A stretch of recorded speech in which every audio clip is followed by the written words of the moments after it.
list of those members of AA who got sober over Zoom. So our first panelist to speak tonight will be Danica.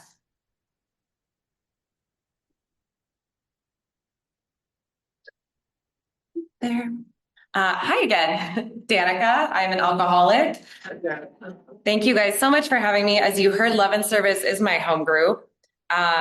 Here we go. My sobriety date is September 6th, 2020. It was right in the heat of COVID. All of the meetings were technically shut down here in Contra Costa when I got sober.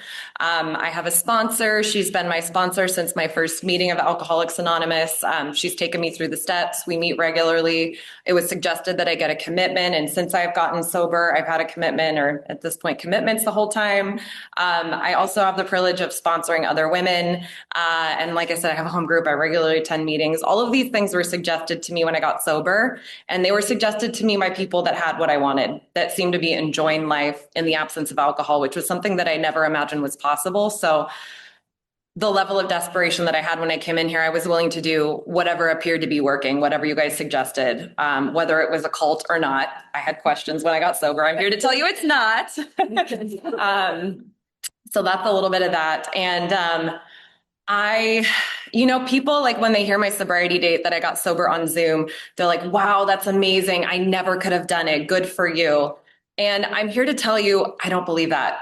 I don't. I hear people talk about their stories. I hear that desperation, that level of pitiful, incomprehensible demoralization that I think we all feel before we come here. And that was where I was at September 5th of 2020, that day before my sobriety date. And what may seem like barriers for you guys in the rearview mirror for me were like a little bit of blessings, like getting sober from the comfort of my own home. A little bit, I guess, about my drinking, or to qualify, I had those like three prongs of alcoholism. Now I know this today. I think like from, day one, for my very first drink. Oh, I didn't look at the time now. I don't know how much time I have. Okay, we'll say I'm at 2 minutes in. Yeah, thank you. I had those three prongs, and I had that mental obsession. I was very excited about my first drink. I was looking forward to the effect produced by alcohol. I saw in my parents' social lives, I saw on, television, I saw on films, like, alcohol brings joy. And I wanted that.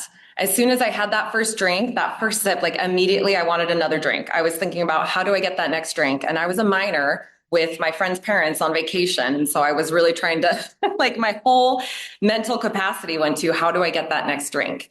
And the spiritual malady, which is, it was hard for me to understand. It still is not like something to define in a sentence, but like, my whole world was me. You were all existing in relation to me, and everything in the world was, how is it going to make me feel? It wasn't, how does it make anybody else feel? It wasn't, we're a world of a bunch of people and a bunch of different experiences. It was my world. And I was either the, most important person in the room, or I was the biggest piece of shit in the room. Excuse me. Oh my gosh, this is my home group. And I just swore from the podium. I'm so sorry. Oh no. I'm just a flawed alcoholic. So that's how it manifested. And I went through this cycle of drinking, having what I wouldn't in the day call consequences, but they weren't consequences, something enough to make me step away from alcohol for a little while. And I would have to overhaul my whole life. And then I would convince myself, like, I can drink and enjoy it and control it again. And I went through that cycle for actual decades. And where I was in March of 2020, when the world shut down, like, I was very aware at that point that I had a problem with drinking, that I did not drink normally. And I knew enough to hide my drinking from everybody around me. Well, what happened in March of 2020, for anybody that was not sober at that time, was everybody started drinking just like me. It was like part of the culture. What are you making for your cocktail at 4 p.m.? Because we were all living from home in like complete fear and utter chaos. So it recharged my drinking, and it also gave me the freedom to drink how I wanted to drink without the fear of consequences. I didn't have to leave the house. I didn't have to be up for work in the morning. I could drink whatever alcohol, whatever liquor I wanted to drink, because I wasn't worried about the smell. Did I ever like any particular liquor? No, I hated it. I hated the way it tasted. I just drank it for effect. But it was the most like free I could drink ever. And what happened was it stopped working. Like that feeling that it brought me, that ease and comfort that I experienced from alcohol, it stopped working. And I found myself in this position where I couldn't stop drinking. Every day I woke up that morning, like, and I said, I'm not going to drink today. And by 3 p.m., I was drinking again. It wasn't giving me any relief, but I couldn't stop. And I felt like I don't know how to live my life anymore.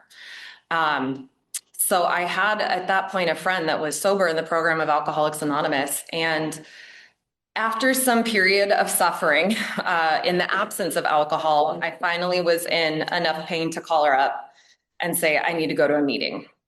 And I say I need to go to a meeting. The thing about getting sober online is that really the only difference is like syntax. Like what I actually did was I hopped on a FaceTime meeting, but I say go to a meeting because my experience has really mirrored the experience of everybody that I hear share about their experience getting sober. So, but because this panel is about getting sober on Zoom, I'm like, maybe I should specify.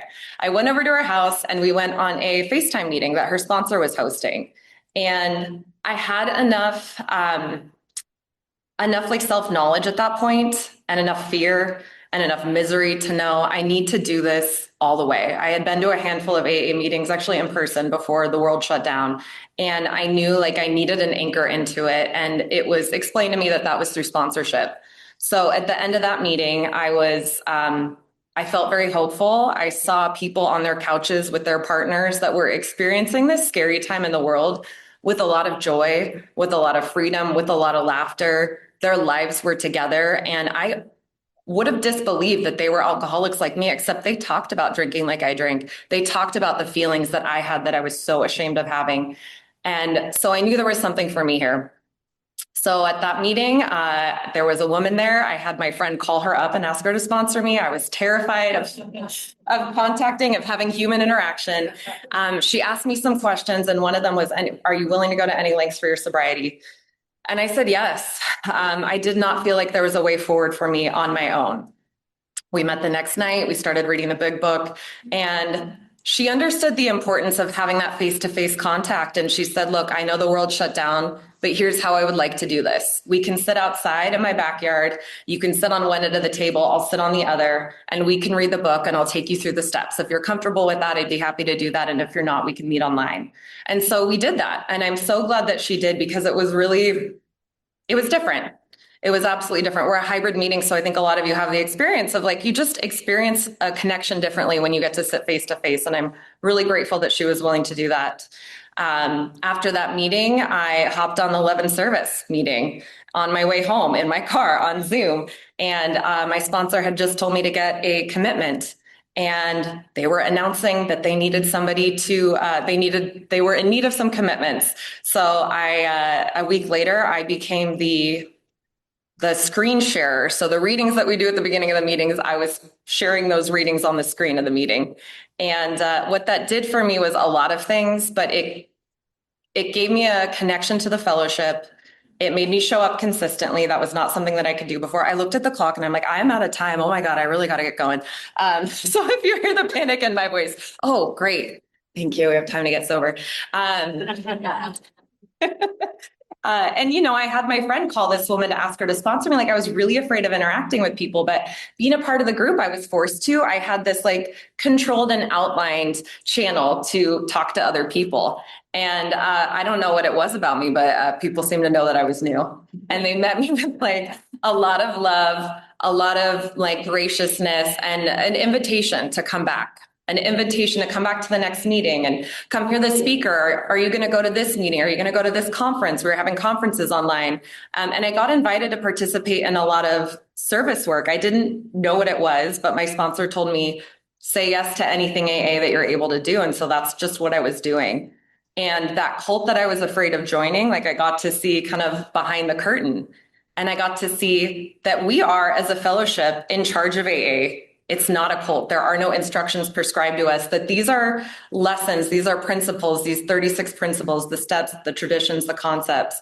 They have come to exist because of our lived experience as a fellowship. And we get to use them as we see fit in our fellowship, in our home. And we get to adapt them into new materials, into new practices, into podcasts, into new pamphlets as we see fit as a fellowship. And that is like a part of my early sobriety that really like directed where I went in Alcoholics Anonymous. And I'm really grateful for that experience that I had when I was just like months sober. I was at the pre-conference assembly as the timer, and I got to hear all of the representatives from each group sharing their group's conscience on these matters affecting AA as a whole. People coming from all walks of life. And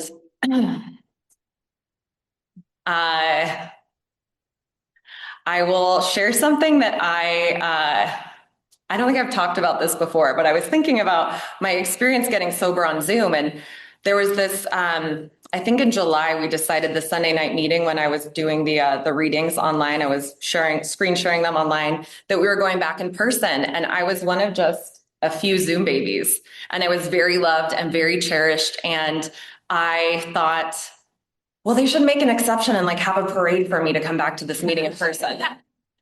And I was so like heartbroken that I had to sit at home and share the slides while all of you guys had this joyous celebration of returning in person and not celebrate their one child of the pandemic. And what that did for me was like a lot of things, but like humility. I am one part of a whole. This meeting does not revolve around me. And I have committed to do this job for Alcoholics Anonymous, and there are no small jobs. Nobody needed to give me the night off because it was more important that I go have this experience in person. Like I needed to participate and do my part for the meeting to exist. And the other part of that was like that thing that you learn in the inventory and that fourth and fifth step is like, what is my part? Can I try to participate in a different way? And so the next week I brought my computer. I had access to the Wi-Fi, and I was like, well, what happens if I share my screen here and I get to go to the meeting in person? And it worked. And that was a lesson that has served me so well in the rest of my life, is like looking at what can I control? Because ultimately everything else is outside of my control. And how can I show up and be one of many and not one of one, which was the only way that I experienced life prior to coming in here.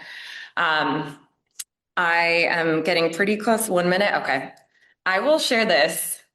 AA has given me a life beyond my wildest dreams. I heard many people share that from the podium.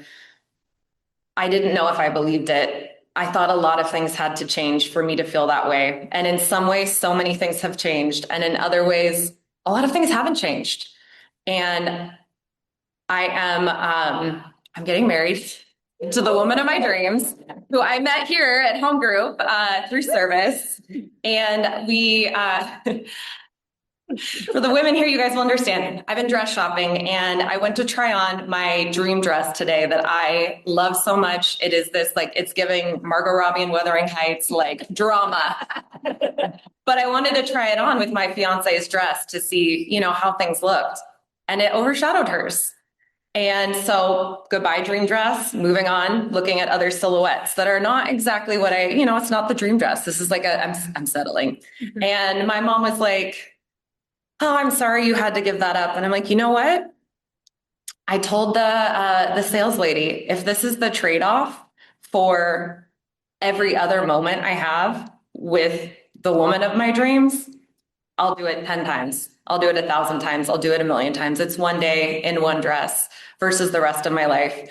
And her eyes are watering and she looks at me and she's like, who is this? Is this my daughter speaking? In complete disbelief.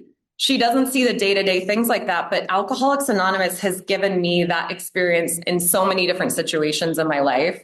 And that is freedom. It's not just freedom from alcohol, but it's freedom from self. And man, both are pretty miserable. So I'm so grateful for this home group for sharing with me what was given to you if you got sober in the physical rooms of Alcoholics Anonymous. I don't know how much that was about Zoom, but I'm very grateful to you all. Thank you. And next is Evan. I'm Evan, alcoholic. Thank you very much for having me. I'm very honored to be at my home group sharing. I have a sobriety date. May 4th, 2020. It's amazing that just a little over a month, it'll be a year or 6 years. It's crazy. It really is. So yeah, what happened? I'll just be real quick. Lots of blackouts, lots of shame, lots of peeing myself, lots of horrible moments. It was bad, and I hit a bottom, and I'm an alcoholic. I know I'm an alcoholic. I knew I had step one like 10 years before I stopped drinking. So I'm going to get sober over Zoom. My first meeting was an online Zoom meeting. I went to the Civic Newcomer meeting. The big thing for me was raising my hand and saying I'm an alcoholic. I think there's a vulnerability in doing that, saying this is your first time in a meeting. And I think that's the same when you do it over Zoom or whether you're in person. I did it over Zoom, and I immediately started feeling that fellowship. People were reaching out. People were offering me their phone number in the chat. Some people asked for my phone number, and I found that was the most effective thing. No one who gave me their phone number did I ever call. I have no interest in calling people. I'll be honest. I still don't really like calling people. But one guy, he said, "Hey, are you the Evan? Are you the Evan that went to Sequoia Middle School?" I'm like, yeah, that's me. And it was this guy, Nick. And we traded phone numbers, and he called me the next day. And he called me and he said, "Hey, how's your day? Are you going to a meeting?" And I'm like, no, I'm just getting home from work. I got to deal with the kids, and I got all these things going on. He's like, "Oh, well, aren't you going to go to another meeting?" I'm like, "Oh, well, if I have time, I'm going to try." He's like, "Oh, well, you should really do 90 meetings in 90 days. And I thought he was kidding. I thought that wasn't a real thing. And lo and behold, that's actually a thing. It actually does help. It actually does work. I'm grateful for Nick because he showed me the value of reaching out to a newcomer, getting their phone number. Don't just offer your phone number, but give them a call, because as almost 6 years, I don't want to call people or reach out. And it's really hard when you first come into the rooms. The nice thing about getting sober on Zoom is there's tons of meetings. They're everywhere. There's like 6 meetings right now. If I'm annoying you, if you're online, you could just turn this off and go listen to another meeting. There's a ton of them. There's a lot of options. But what were Zoom meetings like? They were different than here. There was a lot more like penises on the screen. Yes. There was a lot of Zoom bombers. People were bored. So you had a lot of teenagers or whoever that would actually sit through, and I wonder if some of it absorbed. They'd actually sit through the traditions and the readings and all this stuff until they can raise their hand and it was their turn to share. And they would come out with a bunch of epithets or whatever, turn on porn on their screen or something like that. So that was different. But, coming to 11 service was really special. I immediately felt a part of something. I thought RJ was like the man who like ran everything. He was sat in this chair. I thought Danica was like a pool shark of some kind because she always sat in front of a pool table. I thought Jeanette sat in front of these black and white checkerboard like in the Tom Petty video, and I thought she was going to start singing at some point. But the thing that was really special is my friend Jason used to laugh all the time. He'd laugh at anything that was going on, the really embarrassing stuff that I'm like, oh God, can we laugh? He would be laughing his ass off, and it was awesome. And it made me feel like I was somewhere that I could be. And sometimes, it was really important to show up. And I think I felt the fellowship because I had my video on. It was explained to me that it was very important to have your screen on. And there's definitely value in that. But the one thing I found that was also helpful is AA meeting was a way for me to get away, because the stress didn't go away when you stopped drinking. It still doesn't. And sometimes there was a place, and there still can be a place for changing your name and putting just listening and leaving your camera off. There's a time to be at a meeting and to share, and it's also okay. It made me realize that you could just stand there or sit there and pass, and that's okay. And everyone's going to love you and think you're wonderful no matter what. That fellowship, talking about love, when I got sober, that was probably the biggest difference I met in life. I know my mom loved me. My grandma really loved me. My wife, I think she's pretty sure she loves me. But I came from a very harsh world of high expectations, and you couldn't have weakness. You couldn't show any, there wasn't a lot of love. And it was strange coming to a place where everyone would say, "Oh, I love you. I love you." And, "Oh, that's great." And I really became really close with this guy, Ron. He's hilarious. He's were very, very different from very, very different backgrounds. But he would regularly say, "Oh, I love you, Evan." And I just kind of look at him like, "Oh, yeah, see you later." And this was how it would always go. And at one point he finally said, he's like, Evan, you can say I love you back. It doesn't mean you're gay. And that doesn't, it kind of clicked. Like he put it there. It's like, it's okay to be here and to love other people, to love each other. Like that's kind of what you come to here. That's what the spirituality is to be in a place where you can be safe. I mean, so many of it is cliches, but to actually feel it and appreciate it is something I'd never done in my life. And getting sober over Zoom, getting to see love and service is something that that was an experience that I had.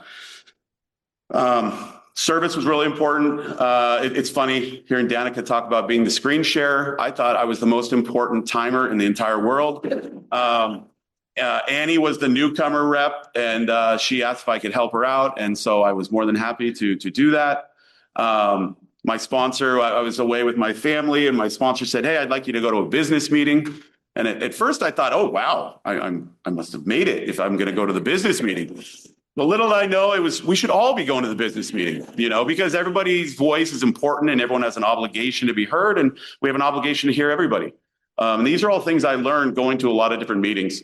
That was one really great thing about Zoom is there is a lot of voices to be heard. There's a guy, Eric, who comes here and he always says, "Hey, if you don't like me, if you don't like this meeting, go find a meeting you like." There's 180 meetings or 280 meetings or something here in our inner group. Go find one that you like. And with Zoom, that was really easy to find. I went to a lot of different meetings, went to small meetings, big meetings, very religious meetings. One thing that was very interesting was, I've kind of struggled like a lot of newcomers, like what is my higher power? What is God? I have no problem with any of it. You can believe whatever you want, but I always feel very insecure when I hear other people talk about their relationship that I was somehow inadequate. But I would also go to like atheist or agnostic meetings, and I knew I didn't fit in there because all I heard was resentments and anger against God. And I have no problem with God. So I knew I fell somewhere there in the middle. I wasn't somebody who was talking to God every day, but I wasn't somebody that had any resentment against it. And so that willingness that they talk about in the book was okay for me.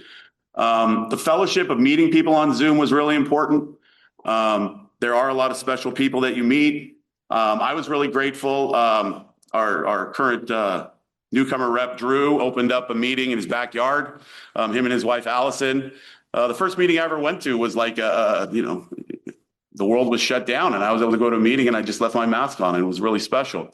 Because that's the thing is the Zoom was just like in-person meetings. If you keep going to meetings over and over, you're going to meet a lot of different people and you're going to meet people that are different than you, that are similar to you, but we all have one similarity is everyone's an alcoholic. You listen to the stories. Everybody was just craving another drink. Everybody was doing shameful things. And there's somewhere you can come and you can talk about it. Going to AA meetings, you kind of learned on Zoom the value of, our traditions and our steps. The second tradition was kind of interesting when we had our elections on Zoom and suddenly RJ wasn't in charge of anything anymore. They took him away. He wasn't fired, but there's a rotation. Somebody else is going to be in charge now. And to see that in practice was really important to me. Having that singleness of purpose, the fact that in the third tradition, all we want to do is get sober. We're not going to worry about other stuff. We're not going to worry about if we have different backgrounds, because, you're going to come somewhere that you can be loved and you can love other people and you can be open about that. And you don't have to hide things. Getting sober over Zoom in 2020 was kind of a crazy time in the world. There's a lot of stress going on and I had a lot of people in my life that were having a really hard time. And I almost felt, I felt bad for them that they weren't getting sober or they weren't living in a world where they were surrounded by people that cared about them and wanted to hear what was going on in their day. How are you doing wasn't just a courteous thing that you said to each other. How are you doing was actually a question. I want to know how you're doing. And it was over Zoom that people were talking to me and sharing with me and giving me that honesty and that feedback that I hadn't had before that I didn't get outside of the meeting, outside of the rooms. It's gotten even better here being in person. But it's all there on Zoom.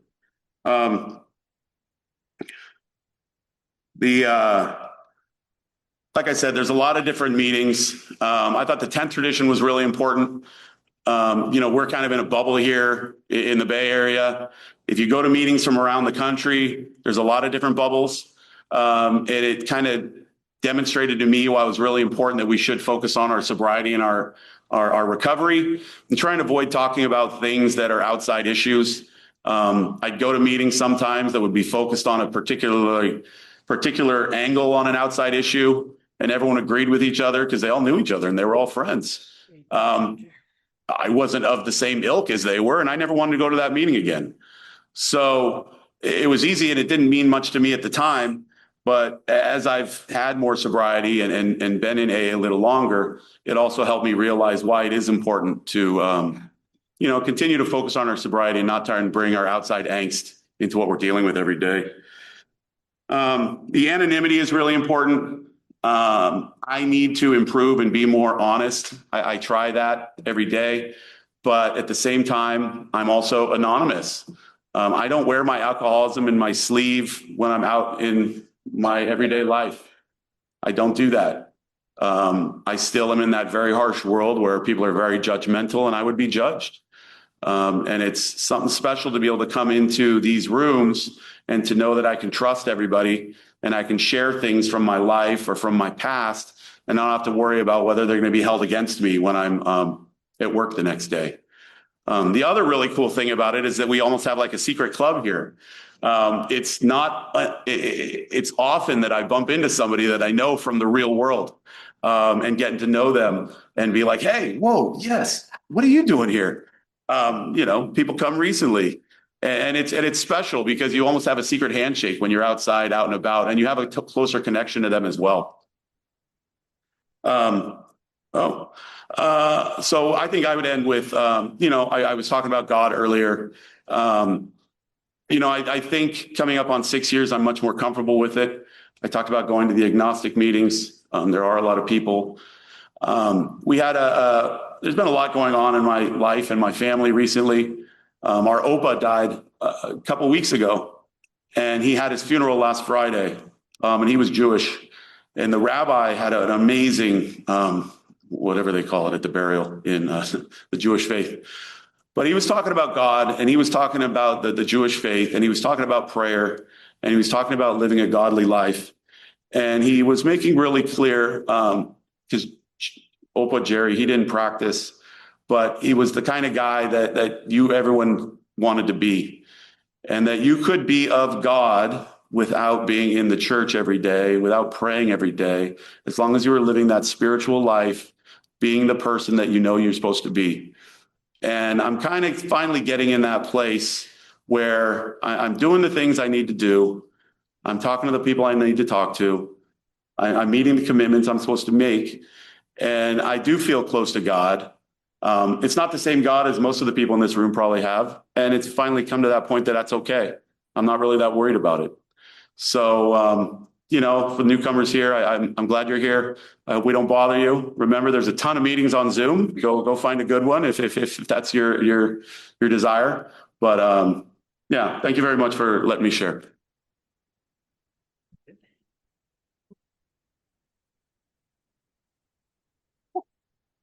Well, hello, party people. Hi, everyone on Zoom. Hi, Mom, if you're there. My name is Nicole, and I'm an alcoholic. Hi, everybody. Fabulous job, Danica and Evan. It's been an honor to grow up with them in the rooms. We all came around about the same time.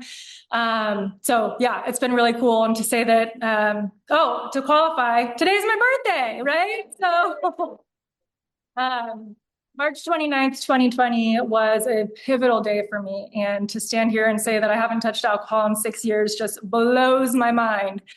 And how wild is it? I used to think, is there going to be a time where we can think about COVID as a distant past memory? And I feel confident after reflecting on it today that I'm there. I don't know about you guys, but it feels really good. I have a home group. You're at it. We meet on Sundays. We also meet on Thursdays. Both are hybrid. So come check us out on Sunday or on Thursday if you're in the area. I have a sponsor. She's my sponsor. I work with her and talk to her regularly. I try to call her before I make the decision to do the thing rather than having to call her after because I have the consequence or the ramification. But I'm getting there. Better with it every day. I don't have the privilege of sponsoring any women. So putting a plug out there, I'm looking for some sponsees. If you know of anybody, send them my way. I am in service though. I'm always in service. I was told from the beginning, get in the middle of the herd and stay in the middle of the herd. And that really resonated with me. I knew that I needed to be fully anchored in AA. So I've had a commitment at this meeting since I've been a member here. And reminiscing about my birthday this time of year, usually start to think about, what it was like. I woke up at 5:30 this morning, and I was at an AA meeting at 7 a.m. chairing this morning, starting my day off. 6 years ago, 7 o'clock on a Saturday or a Sunday morning, I was inevitably rolling over for the reliable bottle of vodka that was inevitably always on the nightstand. There was maybe a leftover coffee with some cat hair that had been dried up for the last couple of days that you could use to kind of get the vodka taste out of your mouth, but I don't know, it wasn't really effective.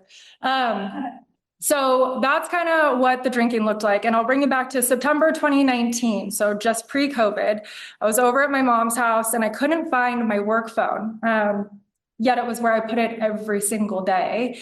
But I had mentioned to her as I was leaving, I couldn't find the phone. So being a helpful mom that she is, she came to my car to help me find it.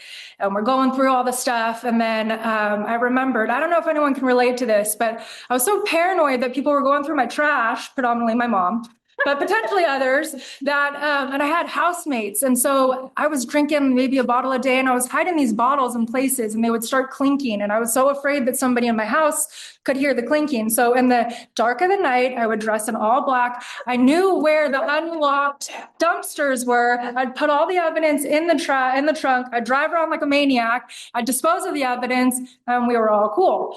But the problem, I was drinking so much that I'd forget when I had unloaded the stuff or when I had cleaned out the room. So she is helping me and she goes to pop the boot and I'm like, oh, open the trunk for all of you Americans. And it dawned on me that I had the graveyard of evidence in the trunk and that I was not going to be able to lie my way out of that one. And it was an awful feeling when my mom saw the 4 empty handles and 15 empty fifths. But it was a moment it was a gift for her. She didn't know what was going on with me. She just saw me basically dying. And she was scared and she was concerned. And in retrospect, drinking has been a problem for me since day one. My brother's in the audience. He can attest to that. I'm just going to take a deep breath. So yeah, drinking was always a problem. And when my mom saw these bottles, she whipped out that phone and it was that moment for her where she had a woman that she had been talking to and she said, I want you to talk to this lady. I couldn't deny what was going on. I was so sick and tired of being sick and tired. It was almost like I was ready to get caught. I didn't recognize that at the time. But so anyways, I started working with this woman and I heard 2 things. She said, if you can't stop on your own, there's a safe place you can go. And I don't want you to stop drinking because of the amount that you're consuming. But I'm an alcoholic and I'm talking to a professional and she told me not to stop drinking. So, okay, I'm checking all these boxes. I'm making my mom happy. I feel good. I'm doing the right thing. I'm being 99% honest. But I'm not telling her I'm driving to the appointment and drunk while we're talking. Minor details I didn't feel were important. So that was, and I didn't realize it at the time, but I was doing my research, right? So I knew that she had said that there was that safe place that I could go to. And I eventually, after a couple of weeks after hearing that and talking to her, I realized I needed to go to treatment. I was out of work for, holy moly, 5 minutes. I was out of work for a week at that point. I'd stopped showering, stopped taking care of myself. So I go to treatment, and I'll just speed it up here. And the first treatment that I went to, they would take us to AA meetings, and it was the only time I got to leave campus. And so it was amazing because I loved AA. I got to get out of rehab. But I got out of rehab. I didn't take any of the suggestions. I was on a pink cloud. It was the first time I was away from substances for, an extended amount of time. I didn't think I needed all the suggestions. So I kind of cherry picked, right? Half measures will avail us nothing. So I took what I wanted, and I didn't do the rest. I found myself back in that same treatment within a matter of weeks. I spent Christmas there. I spent New Year's there going into 2020. I simultaneously was supposed to go to the Grand Cayman for a friend's wedding. And she saw me drinking and relapsing and knowing that I was trying to get sober. And she asked me if it was a good idea if I went. So I knew I was probably going to do better staying sober, not going, or by going to the Grand Cayman and proving to everybody I didn't have a problem. But I stayed home out of respect for my friend and drank myself to oblivion. I felt so sorry for myself that I was not in the Grand Cayman, and her wedding was March 16th. So this sets the tone. And after I got out of treatment the second time, I took the suggestions. I went straight to an IOP. I knew that I needed to be in recovery as long as I was drinking effectively. So I heard the whole 90 and 90, and I was like, screw that. I'm doing like 360 and 90. I am waking up at 6. I'm getting to a meeting.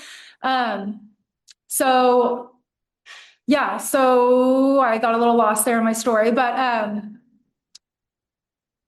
the world shut down. I had asked IOP if I could extend the program and do their mental health program. They told me I wasn't depressed enough. And it was the same weekend that I was supposed to be in the Grand Cayman, and I just went a little crazy. And then COVID hit, right? And the whole world started shutting down. And I heard it earlier, everybody turned to alcohol. And are you kidding me? For somebody who couldn't get sober, that was like a gift from God. Like, nobody is going to be upset about me drinking at this point. And so I ran with it. And then March 29th, I realized I was going to kill myself if I continued that sort of behavior, and the world shut down. But fortunately, recovery introduced me, or the rehab introduced me to AA. So I had come into Love and Service. I had seen what these in-person meetings were like. I understood the magic that was here.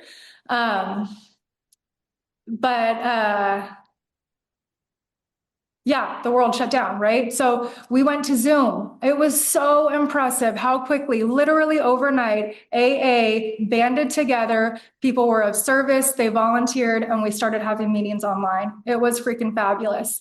But for me, after drinking for a couple of weeks in COVID, I realized, fine, I am competitive and I'm stubborn. So if everybody's turning to alcohol, this is the time. And my brother's laughing hilariously right now as I said that I'm competitive and stubborn.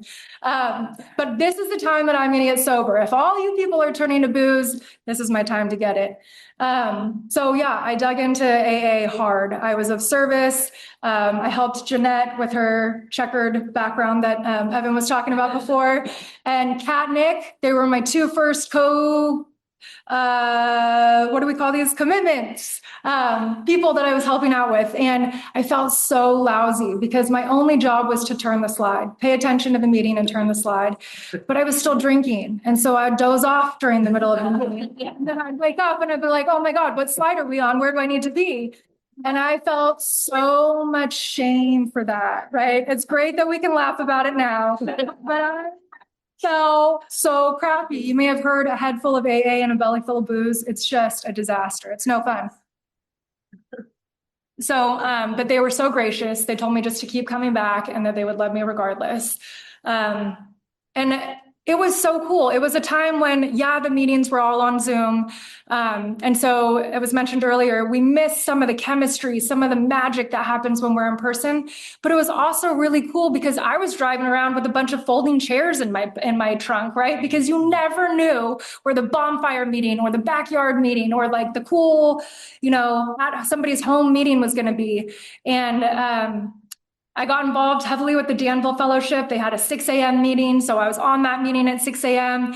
every single morning. And then we slowly started to migrate back to real life and come back to the rooms, which is so awesome. And I totally went on a million tangents that I didn't intend to. I knew Gavin would get a kick out of that too. But ultimately, I'm just so grateful for this program. You guys have really taught me how to show up to life life still happens, right? Just because I'm standing up here with 6 years of sobriety doesn't mean life doesn't get lifey. It does. But like the promises promise, right? These things that used to bewilder you, I forget, what does it say? These things that you used to be baffled by. Yes, you suddenly have the intuition you know how to handle, right? So yes, I just really appreciate you guys for letting me be of service. Thank you so much.